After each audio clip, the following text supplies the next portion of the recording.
But what about the aftermath of Operation Sindhu, the consequences of Operation Sindhu? We are in the same advanced stage of wisdom as when this debate began in the Lok Sabha yesterday. Worse, many members have mentioned, Pakistan has been elected as chairman of the UNSC Taliban Sanctions Committee. Pakistan has been elected as a vice chairman of the UNDC Counter-Terrorism Committee. This is the greatest irony. Pakistan is being elected vice chairman of the Counter-Terrorism Committee. China's Foreign Minister Wang Yi, my honorable Foreign Minister's good friend, he meets him often. China's Foreign Minister Wang Yi praised Pakistan's resolute action on terrorism and supported Pakistan. Our Foreign Minister, after he made the statement, met Mr. Wang Yi. He also had an audience with President Xi. ஆனால் துரதிருஷ்டவசம் என்னடான்னா, ஒருவேளை இந்தியர்கள் தான் பண்ணியிருப்பார்களோ அப்படின்னு சொல்லிட்டு முன்னாள் உள்துறை மந்திரி தமிழ்நாடை சேர்ந்த திரு ப. சிதம்பரம் அவர்கள் பார்லிமெண்ட்டில் தெரிவித்ததும், அந்த ஆப்ரேஷன் முடியறதுக்கு முன்னாடி அவர் தெரிவிச்சிருந்தார். ஆப்ரேஷன் முடிஞ்ச அப்புறம் அவங்க உள்நாட்டிலேருந்து வந்தவங்களா இல்லை வெளிநாட்டிலேருந்து வந்தவங்களான்ட்டு தெரிஞ்சு போச்சு. இவர் சொன்ன கருத்தில் எனக்கு 2 விஷயங்கள் எனக்கு ஜீரணம் அளிக்கலை. ஒன்று, அப்போ இந்திய முஸ்லீம்கள் இந்தியாவுக்கு எதிரானவர்கள் என்று காங்கிரஸ் சித்திரீகரிக்குதா இல்லை பிஜேபி சித்திரீகரிக்குது? ஒன்று.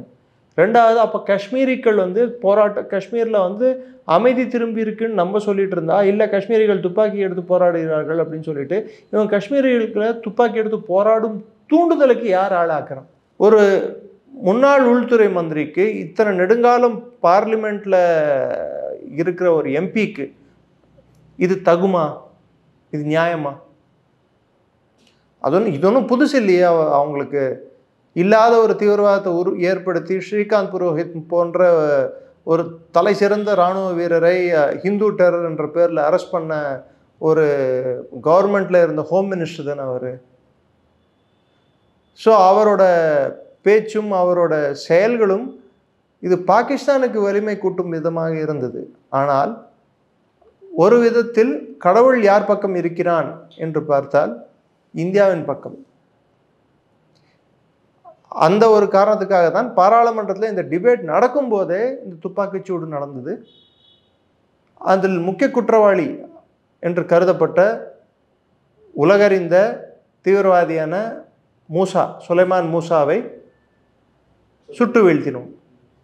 ஸோ பார்லிமெண்ட் நடக்கும்போதே சுட்டு வீழ்த்தினதுக்கப்புறம் நிறைய பேர், நான் இதுக்கு முன்னாடி உங்ககிட்ட பேசின டிபேட் ஆகட்டும் இல்லை பல்வேறு சேனலில், அந்த 3 பேர் எங்கே, அந்த 3 பேர் எங்கே, இதே கேட்டுருந்தாங்க. பாகிஸ்தானில் குண்டு போட்டி அந்த 3 பேர் இங்கே தலையில் குண்டோடன் படுத்துள்ளார்கள்.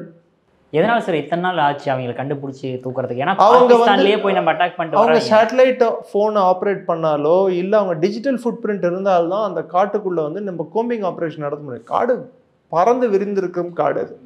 அதுக்குள்ளே கோம்பிங் ஆப்ரேஷன் நடத்துறது அவ்வளோ ஈஸி இல்லை. அவங்க எல்லையை கடக்கலன்றது நம்மளுக்கு தெரியும், இதுக்குள்ளே தான் இருக்காங்கன்னு தெரியும். எலி இங்கேயே தான் சுற்றிட்டு இருக்கு, பொந்தை வச்சுட்டு காத்துட்டு இருக்கும், எப்பயாவது ஒரு நாள் மாட்டும் தெரியும். கரெக்டாக சிக்கிடுச்சு. அவங்க என்னைக்கு ஜூலை 11 என்னைக்கு அவங்க செட்டை ஆன் பண்ணாங்களோ அவங்க டிஜிட்டல் ஃபுட் பிரிண்ட் நம்மளுக்கு மாட்டிக்கிச்சு. அவங்களோட எந்த இடத்துல இருக்காங்கன்னு நம்ம ஜீரோ இன் பண்ணிட்டோம். அதுக்கப்புறம் காஷியஸாக கொஞ்சம் கொஞ்சமாக அவங்க தப்பிக்க விடாமல் அவங்கள சுற்றி வளைக்கும் ஒரு ஆப்ரேஷனு தான், அதுதான் ஆப்ரேஷன் மகாதேவன் சொல்லி அணுகணும். ஏன்னா அது பெரிய காடு, அது டச்காம்ன்ற அந்த ஏரியா அகண்டு விரிந்து இருக்கிற காடு. அங்கே அவங்க ஒருத்தன் தப்பிச்சா கூட it is a failure of an operation.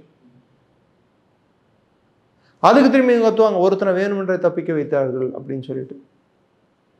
So அது நடக்கக்கூடாதுன்னு சொல்லி தான் கார்டன் பண்ணி வெயிட் பண்ணி நெக்ஸ்ட்டு அவங்க ஃபோட்டோ ஐடென்டிட்டி, அவங்க என்ன தொலைநோக்கிலேருந்து அவங்களுக்கு கேமரா ஃபோட்டோஸ் எடுத்து அந்த ஃபோட்டோஸ் அவங்களோட நார்மல் இதோட மேட்ச் ஆகுதான்னு பார்த்து, ப்ளஸ் அவங்களுக்கு யார் தங்கிறதுக்கு இங்கே இடம் கொடுத்தாங்களோ இந்த பர்வீஸ் அண்ட் பஷீர், அவங்க 2 பேரை கைது பண்ணியிருந்தாங்க. ஓஜின்னு சொல்கிறாங்க, ஓவர் கிரவுண்ட் ஒர்க்கர்ஸ் அப்படின்னா. ஓவர் கிரவுண்ட் ஒர்க்கர்லாம் இல்லை, terrorist is a terrorist, there is no over ground under ground. தீவிரவாதிக்கு யார் துணை புரிந்தாலும் அவன் தீவிரவாதி தான். இந்த OGWன்றதே ஒரு பொய்யான அபத்தமான ஒரு சொல். இதை இனிமேலாவது நாம் நிறுத்தினால் நல்லா இருக்கும். தீவிரவாதிக்கு யார் துணை புரிந்தாலும் அவன் தீவிரவாதியாக தான் கருதப்பட வேண்டும். அவன் OGW ஓவர் கிரவுண்ட் ஒர்க்கர், ஒர்க்கர்னா என்ன, அவன் என்ன பிளம்பிங் பண்ணுறானா இல்லை கார்பென்ட்ரி பண்ணானா இல்லை இந்த சுண்ணாம்பு அடிக்கிறானா இல்லை மேஸ்திரி வேலை கொளுத்து வேலை பண்ணுறானா?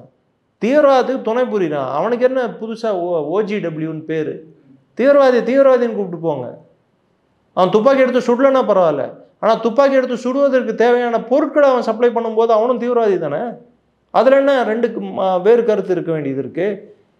இந்த சாஃப்ட் டைப் ஆஃப் வேர்ட்ஸை, புது வேர்ட்ஸை வந்து கண்டுபிடிக்கிறத முதல்ல நம்ம நிறுத்தணும். ஸோ அந்த ஓவர் கிரவுண்ட் ஒர்க்கர்ஸை வச்சு அவங்க தானே இவங்களான்னு சொல்லி அந்த ஃபோட்டோ ஐடென்டிட்டி எல்லாம் கண்டுபிடித்த பிற்பாடு தான் இந்த ஆப்ரேஷன் ஆனது நடத்தப்பட்டுள்ளது.